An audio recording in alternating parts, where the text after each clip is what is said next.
Welcome to the Path to Mindset Mastery. My name is Brad Bitchek. I'm a mindset strategist and coach, international inspirational speaker, and creator of Appreciation Academy. And my mission is teaching business owners that happiness comes first. And part of that happiness is in your intimate relationship. It's so important because think about this. In your business, you want these big goals to be achieved. You want to achieve financial freedom. You want to help all these people. But if your intimate relationship is all effed up, it's not really going to mean anything to you. So that's what we have to master. We have to master that part of our relationship. And I just did a couple series a few weeks ago all about polarity and why relationships tend to fall apart. But today I want to take it a step further and talk about Valentine's Day. This week, there is this holiday called Valentine's Day. And here's what a lot of people do. There's a couple different options. Number one is they don't even get excited about it anymore. That's what most people do. They don't even get excited about it anymore. They don't see it as a way to celebrate their love. They use it as just a way to keep going through the motions and just they just don't even like it. Step two is that they'll get a little gift, a little trinket to compensate for a year of avoidance. Right? Well, tell the guys out there, flowers don't make up for a year of avoidance. It doesn't work that way. Because what do people do? They go to Walgreens, they get a box of chocolates and a thing of flowers, and they come home, and they expect their wife to be ecstatic and put out that night, right? That's what they expect. That's how Valentine's Day goes for most people, or for other people, it's a place of pain. It's a reminder of why they're not enough. It's a reminder of why their relationship is tanking. And if it's okay with you, I'd like to share with you how to make this Valentine's Day the best Valentine's Day you've ever had, if that's okay with you. And we're going to step aside from business for a little bit and talk about this because this is so much more important than business. Wouldn't you agree that if your marriage isn't thriving, business doesn't really matter?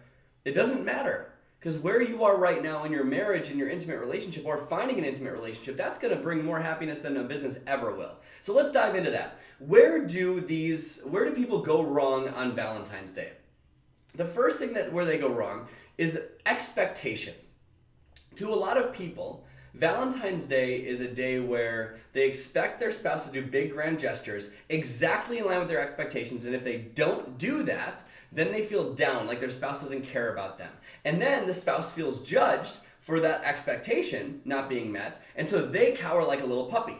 That's how it goes. And it goes the other way too, right? If guys have an expectation of women on that day, it goes both ways. All suffering in relationship comes from expectations that aren't met. All suffering. And there's a quote that I love. It's my favorite quote of all time from Tony Robbins, and that's trade your expectations for appreciations and your life changes in a single second. Trade your expectations for appreciations and your life changes in a single second. This Valentine's Day, if you give up expectations of what your spouse does and instead appreciate them for who they are, all of a sudden they'll want to give to you. Hint, hint, start now. So it's not something where in a few days on Valentine's Day, then they're getting a hint. This should be every day. Release expectation of what they should do and appreciate who they are. And you need to keep reminding yourself of this because a lot of times I see couples bicker all the time and they fight and they talk about, well, why don't you get the door for me? Or why can't you make dinner for me like so-and-so did for his wife? And all this stuff. I see that bickering happen all the time. And like little nitpicky stuff about picking each other apart. It all comes from expectations that aren't being met. And a sense of pride of, I need to be right, I need to be dominant. And significance drives their life. And if significance drives your life, you're not going to be in a happy place. It's not going to work.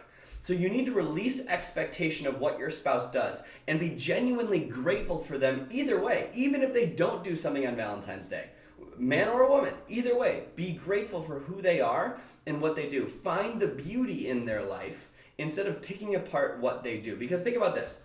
The minute you come to them with an expectation of what they should do, all of a sudden, they feel judged by you. They feel judged. And when someone feels judged, they close off. And because all it means to them, if you're criticizing them or if you're saying there's this expectation of how you should be, all it means is, I would love you if. That's all it means. It means I'll love you if you change. And how do you think that makes them feel?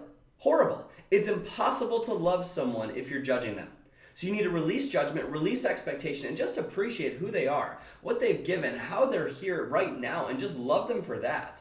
And when you love them for that, and you choose to give them that freedom that they want so bad, you appreciate them, you love them, you don't close off to them, and you choose to no longer criticize them, but accept them, they will open up.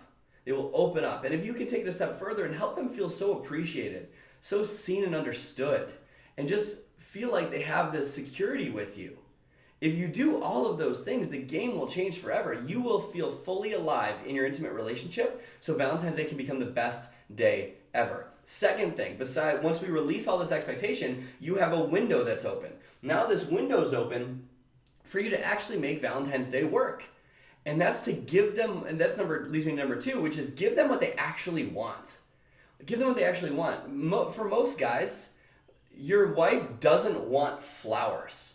They don't want you to sit there and to go to the store. Maybe they do. Maybe they're appreciative of flowers. That's one thing. But like I said, flowers don't make up for a year of avoidance. Because chances are, you do one romantic gesture where you get your wife flowers on Valentine's Day, and then you bitch at each other all year long, and then you find yourself on Valentine's Day again getting them flowers and chocolates. It's not how it works. Here's what you got to do. Give them what they actually want. Give them what they actually want. Give them your presence. Give them the fact that you're listening to them. I guarantee you that for all the guys out there, your wife would appreciate you so much more if you just listened to what she said and did something that made her feel so alive and so happy, that proved that you were listening and that you were there. Let me give you an example. The other day, my wife wasn't feeling well, and she really wanted a ginger ale. Right? She really wanted a ginger ale. We didn't have any in the house, and that's okay, right? So didn't want a ginger ale, and she was just kind of feeling crappy. Her stomach was upset. And so anyways, like, we go through the day, and we're just kind of minding our own business, watching TV, and I was like, I'm gonna go take the trash out real quick. I'll be right back.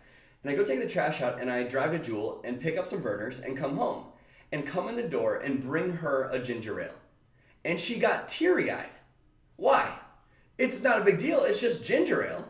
Why is that a big deal? Because I listened to what the fuck she was saying. I listened to what she actually wanted. That's one small example, but chances are a lot of times, it doesn't need to be going to Jewel and getting ginger ale. They just want you to be there, not on your phone. Just be fully present with them. Do something exciting that lights you up. Do something you did at the beginning of the relationship. Give them something that they actually want. Speak in terms of their language.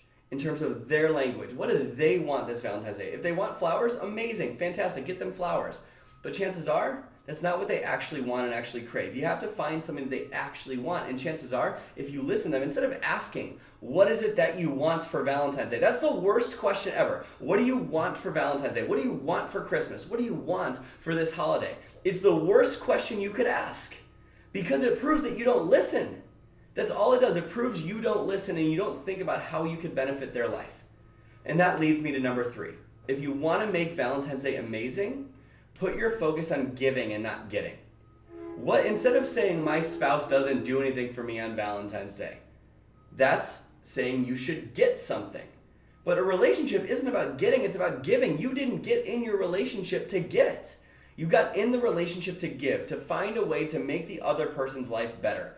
That's what you decided. That's why you're in the relationship. That's why you got in the first place. Think about in the beginning of the relationship. In the beginning of the relationship, it wouldn't matter what the other person requested. You wanted to do it in a second because they requested, because you wanted to make their life amazing. Well, if you rededicate yourself to making your partner's life amazing, and you light up from giving them pleasure in whatever way that means to you, if you light up in that way, then all of a sudden, your relationship never dies. You're full of passion and excitement no matter what. And it's one of the most beautiful things you could ever experience. Like, my wife and I have been together, 12 years now? And we have more passion and excitement in our marriage now than we've ever had. And the reason is because we focus on these things. We focus on giving to the other person instead of what the other person isn't giving to us. Instead of what we're getting, we focus on what we can give. And if you do those things this Valentine's Day, you will have the best Valentine's Day ever. You just need to get out of your own head and stop thinking about you. Start thinking about the other person. And when you do that, you will feel alive. Because think about when you give to charity or when you go volunteer. When you give, that's when you feel the most alive. But it's only when you give. When you get, sure, the happiness, like, it's a little hit of happiness, but it doesn't last long, right? Think about the biggest goal you've ever achieved. How long did happiness last from that goal? Not very long, right? Didn't last very long. It was a matter of a couple days, maybe a couple hours. That's all it was. So it proves that lasting happiness doesn't come from what we get, it comes from what we give. When you give, for example, every year Janice does this amazing thing where at the airport, she gives a $100 tip around the holidays. And she just walks away, they doesn't want any recognition for it. It's a beautiful thing. She gives a $100 tip. And she feels so happy for such a long time because of that, because you feel more alive from what you give than what you get. So if you take this and run with it on Valentine's Day and stop saying, but yeah, if I do this, my spouse won't treat me the right way. That's you focusing on getting. Did you not hear anything I said? Right? You're obsessed with what they're not doing instead of focusing on what you could do could change your entire marriage. A lot of times people think that a relationship needs to be a two-way street for it to get better. That's actually not true. If you give 100%, without any hesitation, without holding back in any way, you yourself can save your marriage. You yourself can bring the spark back. And if your marriage is already great, you yourself can make that passion explode. It takes one person, but it doesn't come from a mindset of 50-50, guys. If you have a marriage mindset of 50-50, you do this, I do that, I'll give you love if you do that. If you have a 50-50 mindset in marriage, you're asking for a divorce. You're asking to become roommates, one of the two. That's what's happening if you have a 50-50 marriage. What you need is 100-0 marriage. 100-0 marriage, and what that means is you give 100% without any expectation of anything in return. And you trust.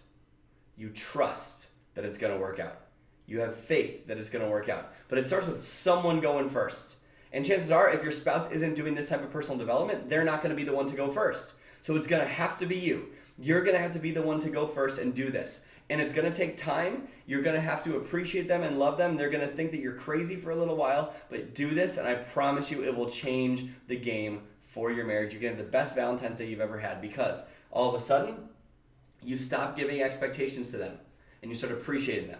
You start giving them what they actually want, you're listening to them, and your focus is on giving, not getting.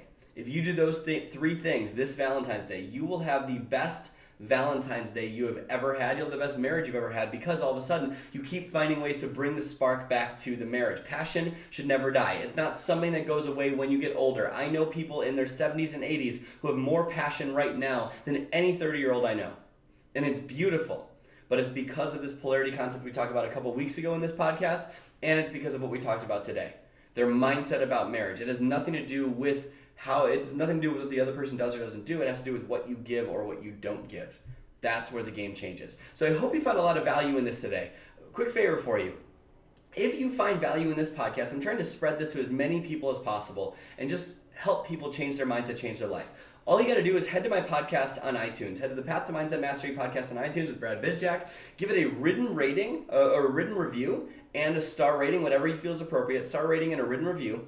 And if you do that and you email me at brad@bradbizjack.com through the month of February, anyone that does that is going to get entered into a raffle to win a $50 Amazon gift card. Okay, so all you gotta do is head to my iTunes, give it a star rating, a written review, and then send me an email that you did it with a screenshot, and then I will enter you into that raffle at the end of February to win that $50 Amazon gift card. But either way, I hope you took a lot out of this today. I hope you can take this and make your marriage thrive. Make this the best Valentine's Day you've ever had. Thank you so much for being here. My name is Brad Bizjack. Thank you so much for tuning in to the Path to Mindset Mastery. Go out there today and every day and live your life with a genuine smile on your face. And when you do these things, Valentine's Day will be easy to live with that smile. I'll see you next week.